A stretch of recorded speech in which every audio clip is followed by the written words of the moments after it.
believe that the Trans Am is arguably the most recognizable American muscle car in history. In every one of us lives a little bit of a bandit, a little bit of an outlaw. So in 1977, you have a nation watching as the Bandit races across the silver screen.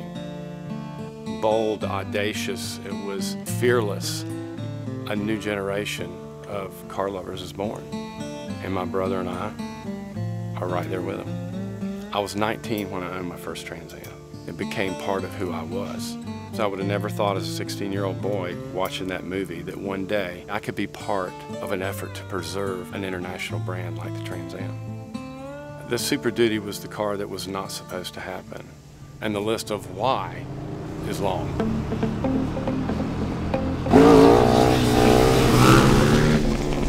Todd said, well, I was really thinking the Super Duty. I was like, I hadn't thought about the Super Duty. The Super Duty was a very iconic car. There was a lot of restrictions on cars in '74. If you're into muscle cars, it was a tough year. But yet the Super Duty was like, whoa. And then you heard it and you're like, wow, okay. And then you drove it, and all of a sudden it's the total package. So let's just talk about what a Super Duty is. Super Duty has a really big engine, a really big, dangerous engine. A 2017 Super Duty. We have 455, makes massive amounts of power. We knew collectively that we had to do that because that's Super Duty. Brendan, absolutely driving force behind taking the power to that level. And make in excess of 1,000 horsepower and over 1,000 pound-feet of torque. You're talking beyond the euphemisms of stump-pulling power. We're talking about spinning tires in third gear, fourth gear, as many gears as you've got the courage to go through. 1,000 horsepower car that was also drivable, that is a tall order. I used some of my contacts in the NASCAR racing world, and they came back and they said, Paul, we can do this. Paul knew the person that can make this happen. Joey Arrington, a legendary NASCAR engine builder out of Charlotte. Joey Arrington was born into NASCAR. His father, Buddy Arrington, car number 67, is a legend. That means Joey grew up around master NASCAR engine builders. It's only natural that we would choose him to help build this new platform.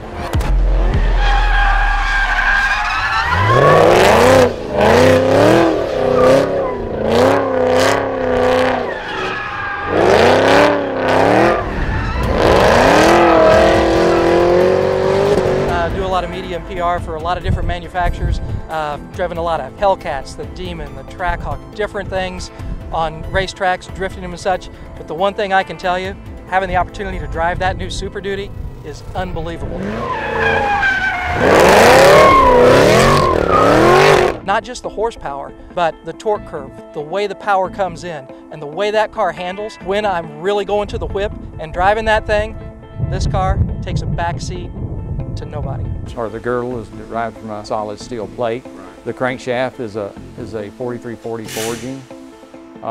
The rods are made out of a M300 material, which is pretty much the only place you find those type of materials anymore is racing applications. It is really tough. Joey has produced original engine designs and configurations for the top international race teams and vendors. I've been around cars all my life. I mean, we know some really cool things. This is by far the coolest thing I've ever done. I mean, we're taking a 376 cubic inch motor from a Chevrolet car, and we are turning it into a 455 cubic inch, just monster motor. Not only are we coming out with a Super Duty, but it's going to have a 455 in it, and it's going to be a Super Duty, like no other before. The LT1 engine block has the stock casting number on it, but that's the only thing left stock on the block. The crank, the cam, the pistons, the rods, the bearings, the valve springs, studs, everything's been changed on the motor.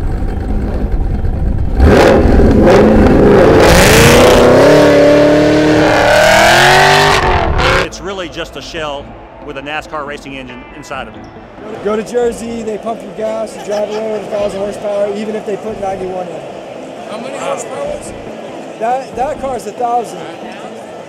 When can you test drive it? You said someone can test drive it. Those are nice letters. I wish I had that blower too. Exhaust is custom made for us. Extremely high flowing exhaust. A custom-made engine just for Trans Am Worldwide. And the lucky few that get to own this motor are going to be among a very, very elite club, not just in terms of the power, but in terms of the quality of the power. Real reliable, daily driver, 1,000 horsepower car. There's few people in the world that can say they have that.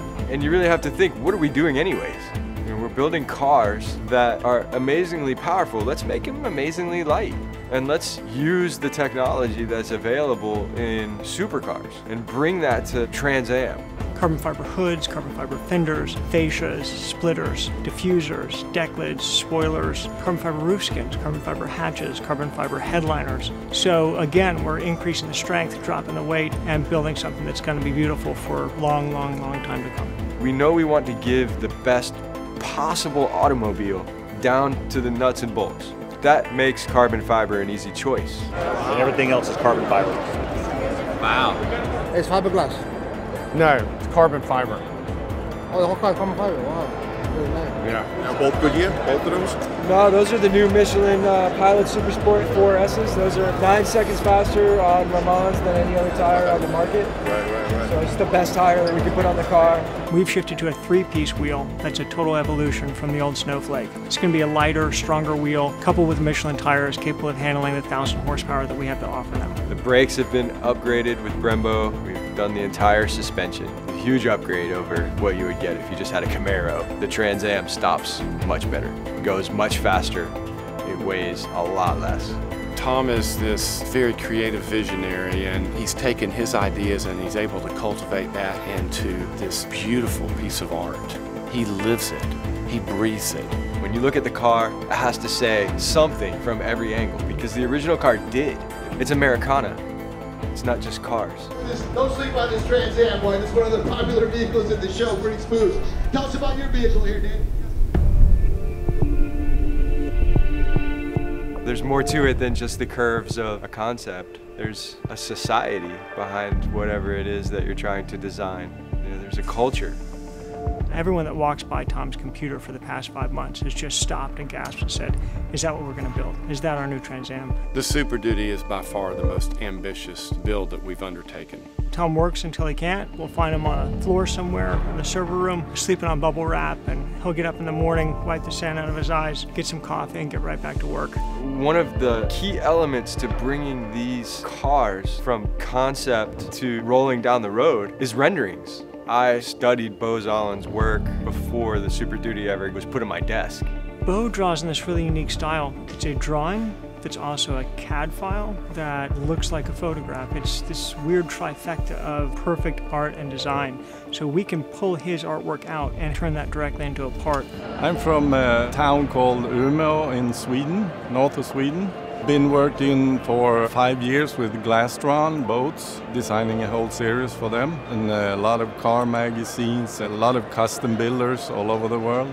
I did a design for Jay Leno. He's building an old Volvo, but with 2 totally new racing parts. And I've designed the whole car for them and for Polestar. That's Volvo's racing division. And so now I'm elated. I have a master rendering artist on my project. Bo, who is in Sweden, and Tom, who's in Florida, talked night and day. You know, one would have a beer and the other one was drinking coffee, and back and forth with renderings. I love those cars, the old Trans Am, since I was young. So this was very exciting. The heart rate got up.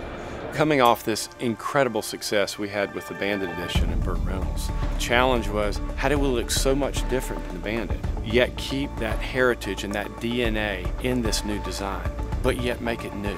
The really important thing was to have the Trans Am signature details. That's the front end with the grille and the rear end with the lights, resembling something of the 77, 78 cars.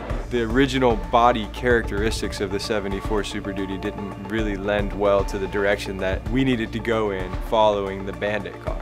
We had 4 or 5 versions of the front end here, but this is the one that was the greatest. So it has curves in places that make the car present itself to you sitting still. And the hood is new on this car. It's longer in the front and it follows the curvature in a very nice way. But then it has aggressive lines and angles and almost an attack about it. Well, it's going to be wide and it have to look muscular. We need a lot of cooling on this car. You had to have those areas of openings. Do it in a way that even if you didn't know what an original Super Duty was, it was going to hit you the same way. now. I got tears in my eyes, my friend. I own 3 of these cars. I came here to have a few drinks and look at the Trans Am. Oh, I love it. I know this is bringing back memories. That's one of the cars I loved as a kid. I'd be interested in reaching out to you guys. Okay. You have data? Yeah, this is our website. Thanks for your time. Hey, thank you. I appreciate it. Yes, sir. The design that Tom and Bo came up with far exceeded my expectations of what I envisioned when I sat down with Tom the very first time.